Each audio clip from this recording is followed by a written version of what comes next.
bem-vindos a mais um podcast Só Básico. Eu sou o Aquiles. Eu sou o Felipe. Estou aqui hoje com a Carol, ela é veterinária e faz atendimento ao domicílio. Bom dia, meninos. Obrigada pelo convite. Estou bem agradecida de estar aqui hoje. Vamos começar. Como você decidiu se tornar veterinária? Na verdade, eu não tive um dia assim que eu decidi. Na verdade, tive e não tive. Desde quando eu era criança, eu sempre gostei de bicho, todo tipo de bicho. Eu ia viajar, os cachorros encostavam do meu lado, eu já passava a mão no cachorro, brincava, era praticamente um imã de animal. Cavalo, gato, qualquer animal. Mas quando eu entrei na adolescência, mais ou menos quando eu tinha uns 16, 17 anos, eu queria fazer design gráfico. Saí completamente da área da veterinária, eu falei, vou ser designer. Aí eu fiz alguns cursos, tal, prestei vestibular, não passei. E eu lembro que um dos vestibulares, biologia, acho que foi da UFSCar. E aí eu falei, acho que eu zerei a física e gabaritei a biologia. Eu falei, eu acho que eu tô nas biológicas. E aí eu falei, não, então vamos seguir o que eu acho que eu realmente vou fazer, né? Que eu realmente gosto. E fui pra veterinária desse jeito. Existe alguma experiência específica que levou você a essa profissão? Então, na verdade, acho que já comentei, né? A experiência, assim, em si, não. Mas eu lembro de várias coisas na minha infância que me levaram a essa decisão. Eu tinha na época, eu morava em chácara e eu tinha uma cadela que ela dava muita cria. Na época, a gente não tinha muito esse negócio de castração. Já faz, uns 20 anos, sou velha mesmo. E aí ela dava muita cria, todo cio ela dava cria e eu fazia os partos, eu adorava fazer os partos dela. Então eu sempre, desde pequenininha, sempre tive talvez um dom, né? Quais são os problemas mais comuns que os donos de animais enfrentam assim, a cuidar deles? Olha, o que a gente mais tem na clínica no dia a dia deixa eu pensar. Bom, acho que vamos começar do início, né? Se você não faz as vacinas anuais no animal, então o que mais frequentemente a gente vê é sinomose, parvovirose, que são aquelas doenças que dá diarreia, que dá convulsão, em cães principalmente. Mas no dia a dia, eu acho que em gato a gente tem muito problema urinário, e em cachorro, muito otite, muito problema de pele. Aqui no litoral a gente tem muito problema de pele em cães. Você poderia compartilhar uma história interessante ou emocionante sobre algum caso que você atendeu? Nossa, tem tantos. Deixa eu pensar aqui.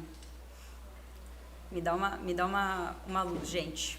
Algum caso emocionante. Eu acho que dos emocionantes, assim, que mais pega na gente são os casos que a gente precisa fazer eutanásia, né? Vocês sabem o que é eutanásia? Eutanásia é quando a gente tem que aplicar aquela injeção para o animal vir a óbito, né? Então, eu acho que dos casos mais emocionantes, esses são os piores. Inclusive, eu acho que o mais emocionante para mim, agora veio um aqui na cabeça, mas o primeiro que eu tive que presenciar, não foi nem eu que fiz, que o menino, ele chorava muito, menino mais ou menos da idade de vocês, e eu tinha acabado de me formar e ele abraçava o cachorro dele e chorava e falava, nossa, você é a minha melhor amiga, você sempre vai estar comigo. Nossa, isso me apertou o coração, eu já saí da sala chorando, eu já estava fazendo estágio na época, eu já saí da sala chorando. Mas teve alguns casos muito legais, assim, teve um gatinho que eu atendi, ele não tinha acho que nem 30 dias, ele tinha uma pododermatite, que é lesão nas 4 patas, né? Ele estava com muito pus e tal, e era Natal, eu estava na residência e eu estava dando de tudo, assim, falei, não, esse caso aqui vai ser um caso muito legal, é um caso muito... Putz, eu me apeguei muito nesse gatinho, e eu estava tratando já fazia um mês, né? Mas esse gatinho, infelizmente, eu tive que fazer a eutanásia dele. Putz, esse gatinho eu chorei, gente, no dia que eu tive que fazer a eutanásia dele. Mas eu chorei e não tinha mais ninguém para fazer isso comigo. E eu passava a mão nele assim, ele ronronava. Não, eu não aguentei. Esse daí eu chorei também. Agora, de coisa boa, a gente sempre tem, né? Alguns casos aí que... sinomose, principalmente. Sinomose é uma doença, assim, que 75%, 80% dos cães acabam vindo a óbito por conta de sinomose. É aquela doença que começa com sinal neurológico, começa com convulsão, da diarreia, da pneumonia, de um monte de coisa. E quando a gente salva um desse, nossa senhora, é uma delícia, né? A gente vê o animalzinho, a pessoa fica super feliz, o dono fica feliz, a gente começa a tratar depois dos outros anos, é muito gostoso. Enfim, tem muita história para contar. Mas eu vou lembrando, conforme eu for lembrando, eu vou contando.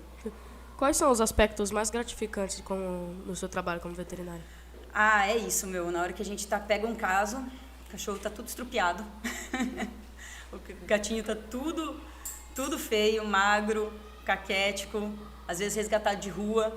Aqueles resgatados de rua acho que são os mais, assim, que a gente fica mais emocionado, né, quando a gente consegue salvar. E aí chega na clínica depois de um mês, às vezes uma semana de tratamento e já miando, chega todo feliz, comendo petisco, né, e eles vêm muito agradecidos, né, muito legal.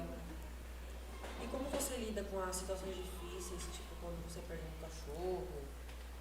Eu acho que na faculdade ninguém ensina a gente a lidar com esse tipo de coisa. Eu acho que no começo eu sofria muito de ter que fazer principalmente eutanásia nos cães, né? A gente pega aquilo pra gente, o tutor fica muito triste e se você é um pouco empático, você já vai ficar triste junto. E assim, na verdade, é uma coisa que infelizmente a gente acaba se acostumando, né? A gente faz muito e acaba se acostumando. Mas eu acho que a melhor forma de lidar com isso é pensar que a gente está fazendo isso pro bem do animal, né? Que tudo que a gente está fazendo é pro bem dele e que tudo que a gente podia fazer a gente já fez.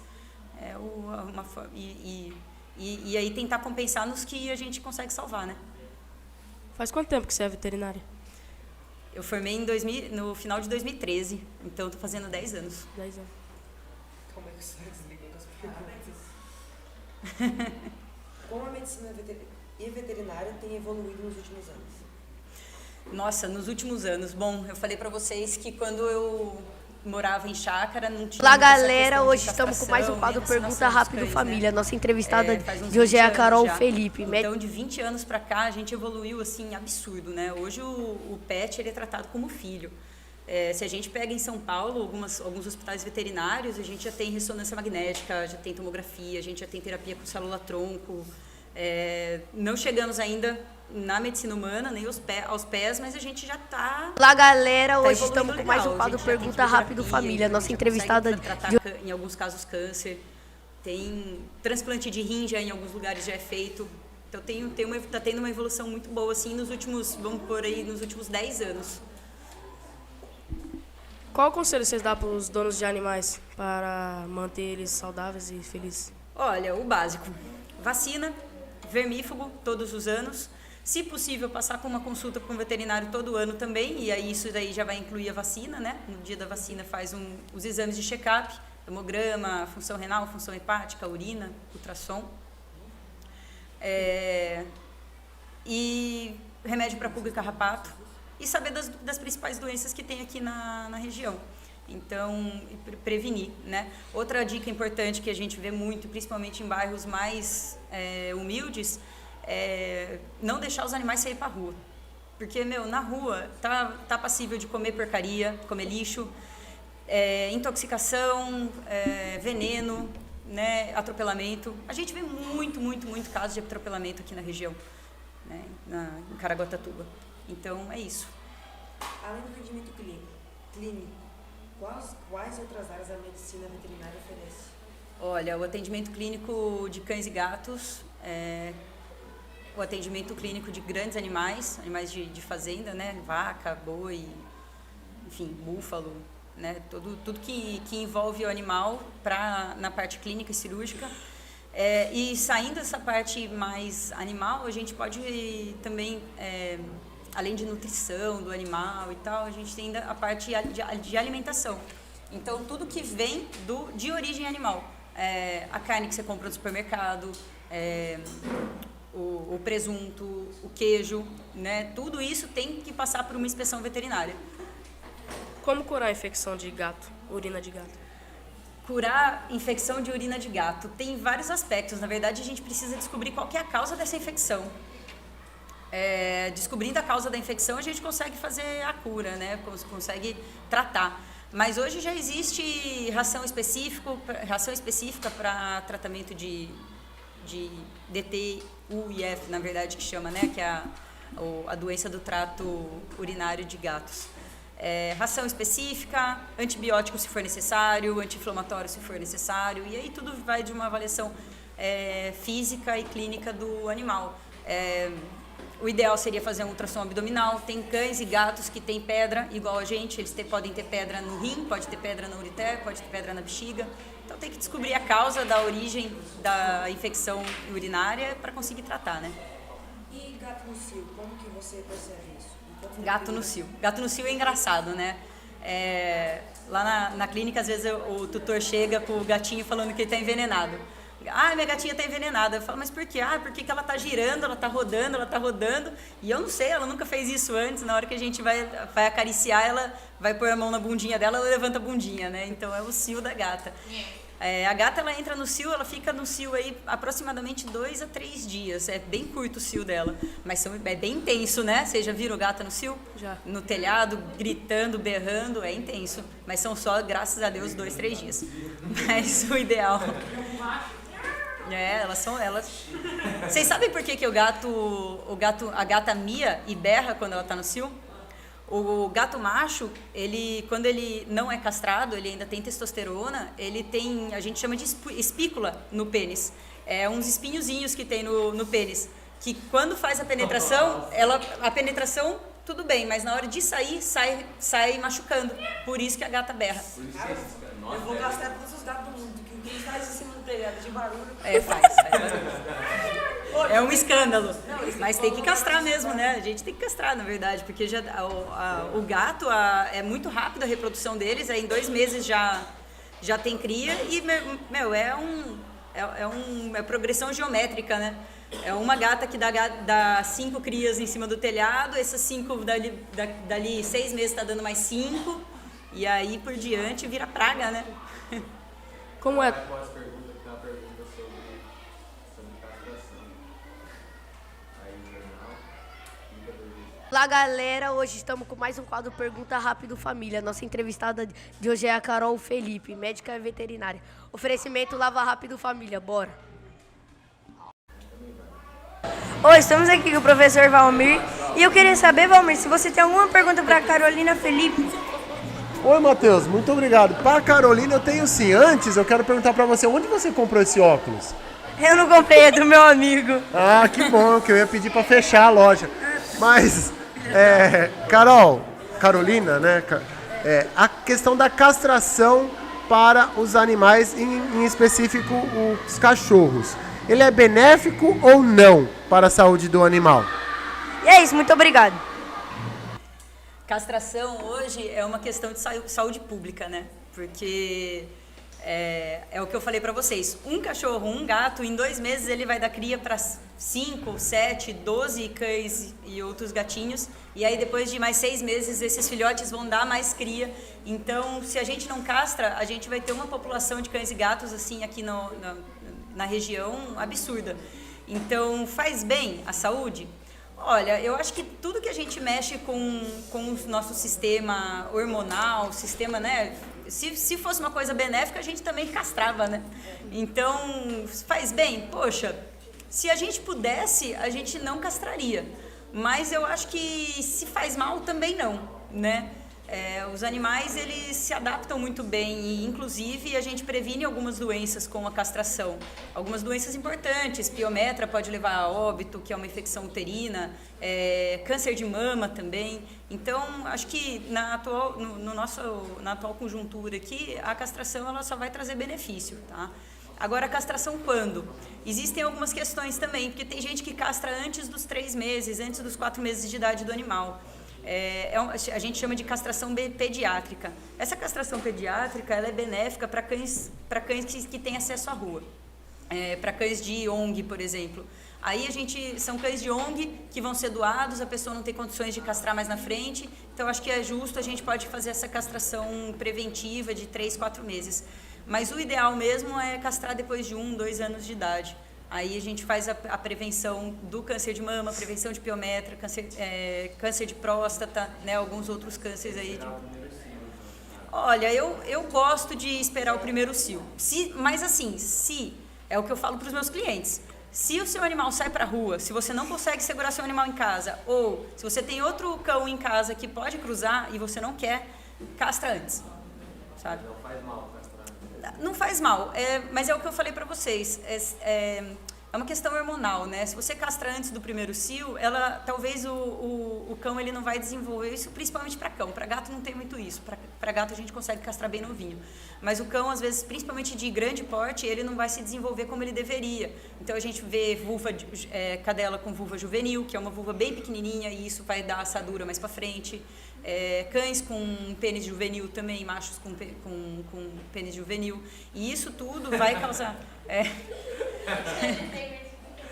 Isso tudo vai causar um mal-estar para eles lá na frente. Tem como fazer uma cirurgia? Porque nossa amiga ele sofre disso aí.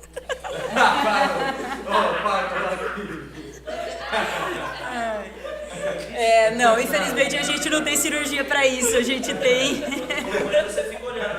Mas de repente é uma reposição hormonal. Aí já foi. Põe a trilha.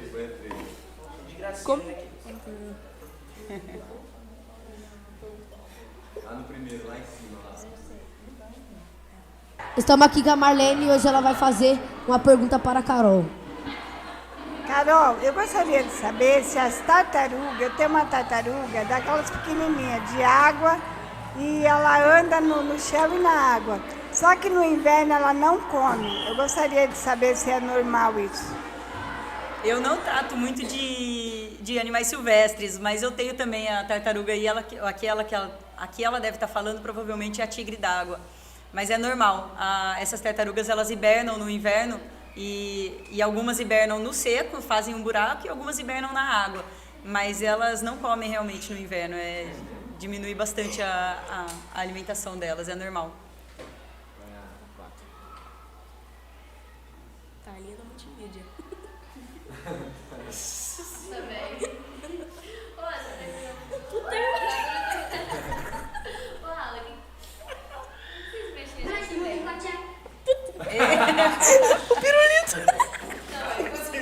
Eu não sei o que é pior, se é ela ou se Nós estamos aqui com a tia Cléo. Cléo, você tem alguma pergunta para fazer para nossa veterinária? Sim. Quero saber por que é que o meu cachorro ele come todos os pelos dele.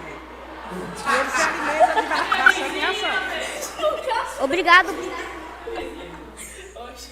Depois ela fez a pergunta, ela ficou 15 minutos falando.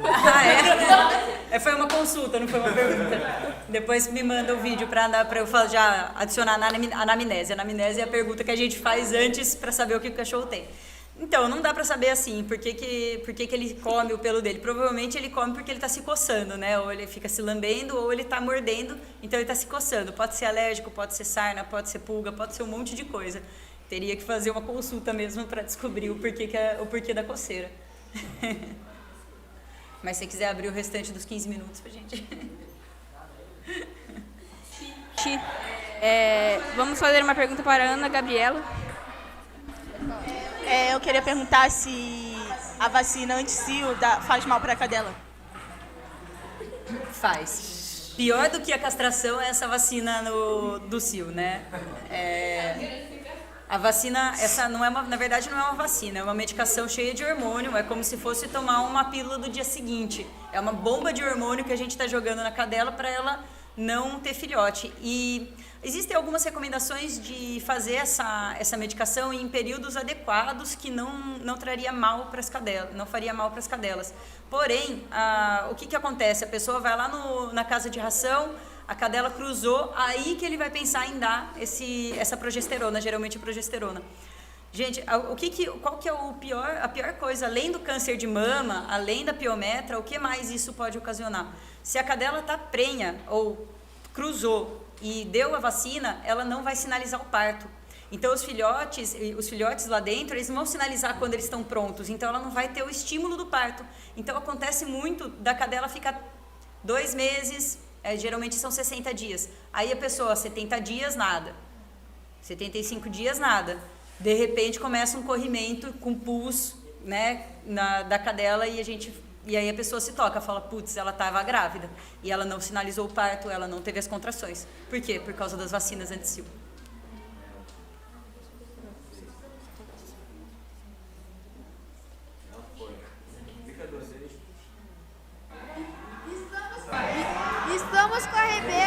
Qual é a sua pergunta para nosso convidado?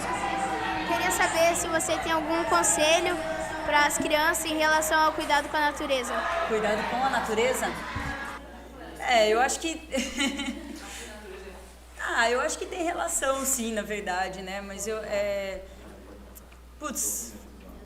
eu acho que, na verdade, eu não atuo tanto na parte ambiental, eu atuo mais na parte clínica. Mas eu consigo falar, sim,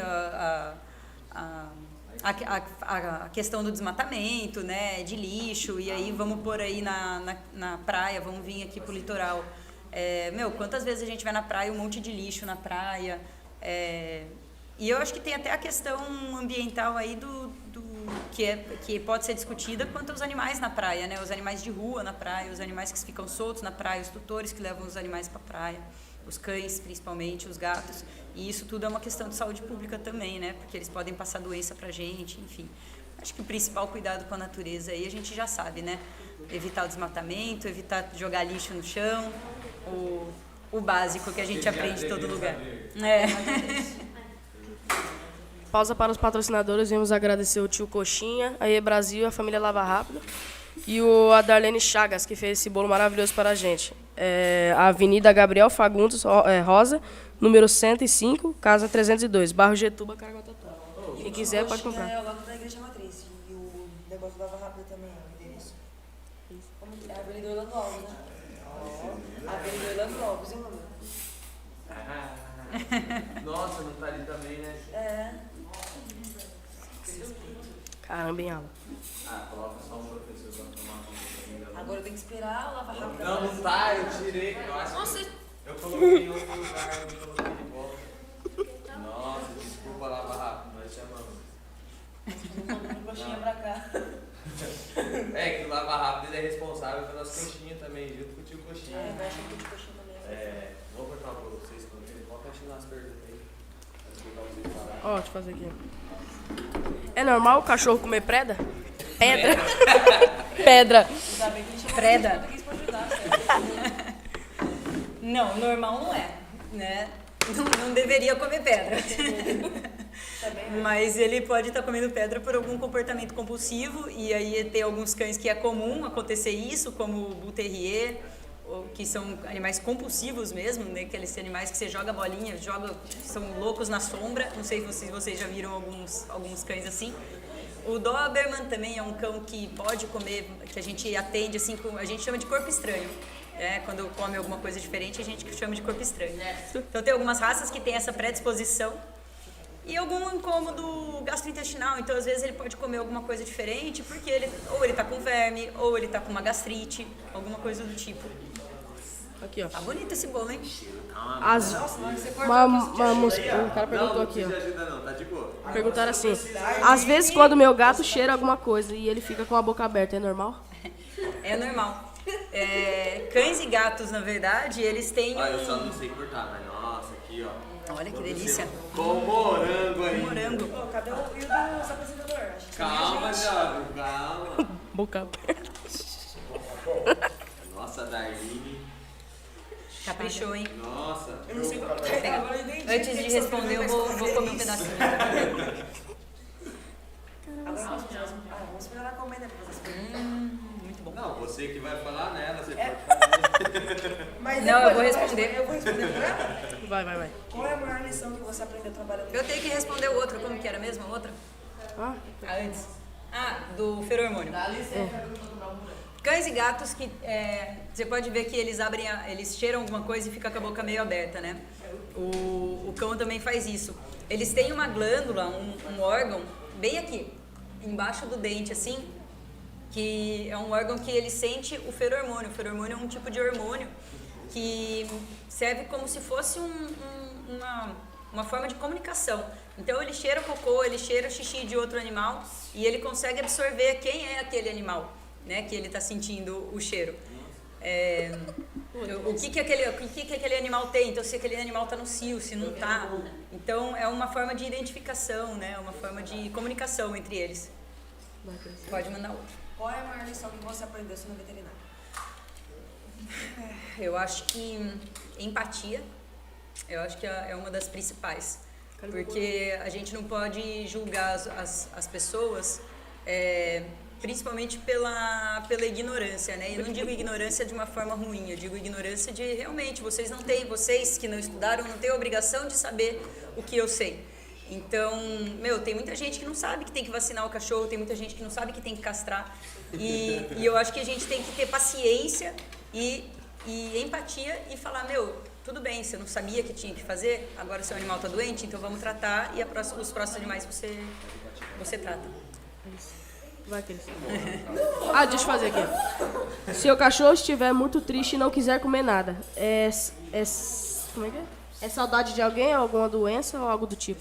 Pode ser emocional, sim. Deixar no lugar dos dois.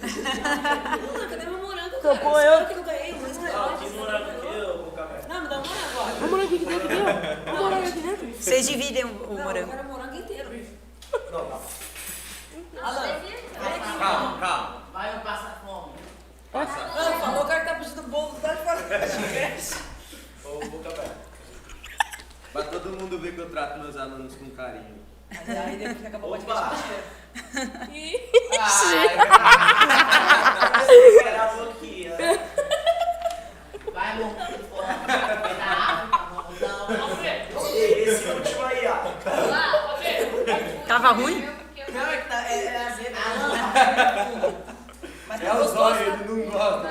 Nossa, olha o tanto de morango. Não, é bom, gostoso. Então, assim, existem as duas questões. Cães que não comem por conta do emocional, às vezes o tutor vai viajar, fica um tempo longe, e aí ele deixa de comer. Alguns cães têm essa questão, mas se não é o caso, a gente tem que pesquisar o porquê que ele não está comendo. E uma das maiores causas de falta de apetite em cães é a famosa doença do carrapato, né?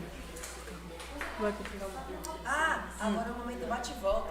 A gente vai falar uma palavra, aí meu filho vai lá e fala a palavra. Falando o seguinte, essa palavra significa pra você. Tá, vamos lá. Vamos lá que eu sou meio lerda, hein? Pode começar. Deus. Religião. Amor. Família. Parentes, amigos.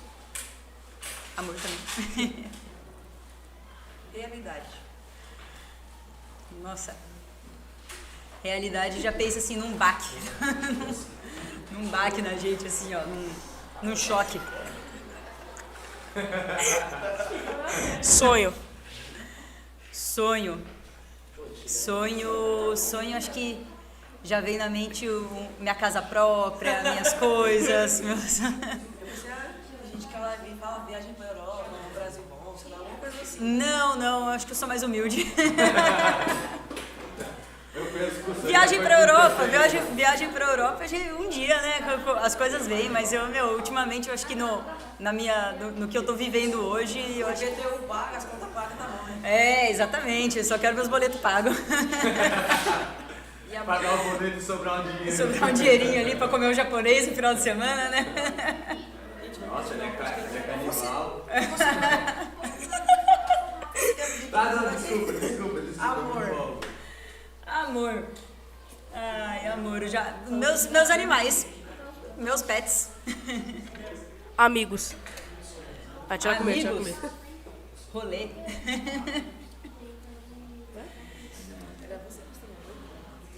Verdade, uma palavra deliciosa. Animal eu não consigo deixar de pensar na minha profissão, né? Trabalho. O trabalho eu penso em animal. Uma coisa leva a outra. Que nem a gente falou antes do podcast, a minha gatinha, ela tem acho que é otite. E como que faz pra curar essa doença? Como que faz pra curar otite? Tudo que a gente vai falar em cura, a gente precisa saber qual que é a causa. Tudo que é uma curiosidade, a maioria das coisas que terminam it quer dizer que está com inflamação naquilo. E inflamação não é uma doença, inflamação é uma consequência de uma doença. Otite, inflamação no ouvido. Gastrite, inflamação no estômago. E isso é uma consequência, porque uma inflamação no estômago pode ser causada por inúmeras coisas, né? E uma inflamação no ouvido também. Então a gente tem que saber se essa inflamação está sendo causada por bactéria, por fungo, se é excesso de cerúmen, se é, igual você falou, que sai pelo do ouvido dela, então excesso de pelo no ouvido. Então, tudo isso a gente tem que avaliar para ver qual que é a real causa e conseguir tratar isso tratar direito, na verdade. Não adianta a gente ficar mascarando o sinal clínico. Eu vou falar para você, é uma inflamação, faz um remédio anti-inflamatório. Não adianta, né? Eu vou cobrir ali o problema, talvez sare por um momento, mas vai voltar. Por quê? Porque a bactéria está lá, porque o fungo está lá, né? Então a gente tem que tratar a causa. E aí, se for bactéria, antibiótico. Se for fungo, é antifúngico. E a gente descobre o que está acontecendo. Qual foi o pior procedimento e por quê? Pior? Pior procedimento? Tem sim, essas aqui. Pior é difícil falar, né? Eu acho que o mais difícil, o procedimento mais difícil emocionalmente de fazer é o procedimento de eutanásia. Mas existem porque é relativo. O que vocês acham pior, pode ser que eu ache super legal. Um procedimento de cirurgia reconstrutiva, por exemplo, é um procedimento super legal e pode ser pior para a pessoa que está vendo aquilo, né? Mas é um procedimento legal. O que é uma cirurgia reconstrutiva?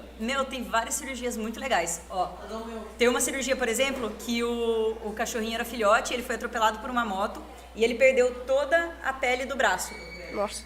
Então, o que a gente fez? A gente pegou, fez uma incisão no tórax, grudou a patinha dele no tórax, cobriu com a pele, né, do tórax, e ele ficou uns 15 dias, mais ou menos, com a patinha grudada aqui assim, ó.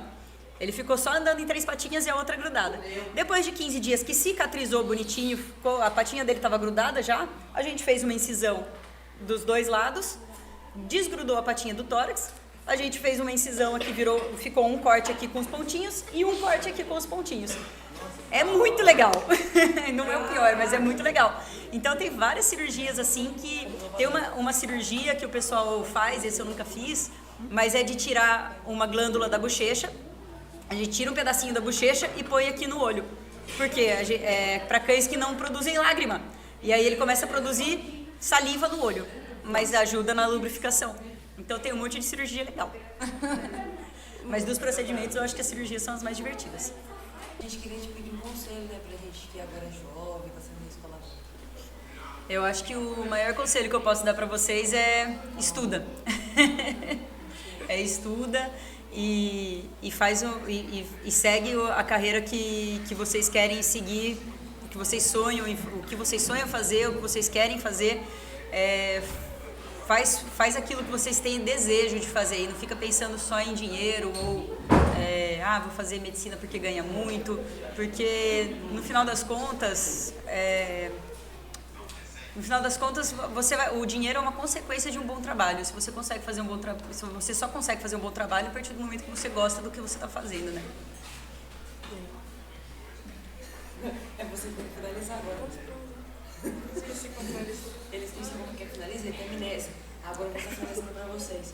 Gente, infelizmente, esse foi mais um fim de um podcast Só Básico. Agradecemos a Carol, que esteve aqui esse tempo todo com a gente, né? Comeu esse delicioso bolo que nosso professor não quer dar mais um pedaço. Também agradecemos ao Luiz. E é isso. Muito obrigada também aos patrocinadores. Obrigada, foi ótimo estar aqui com vocês hoje.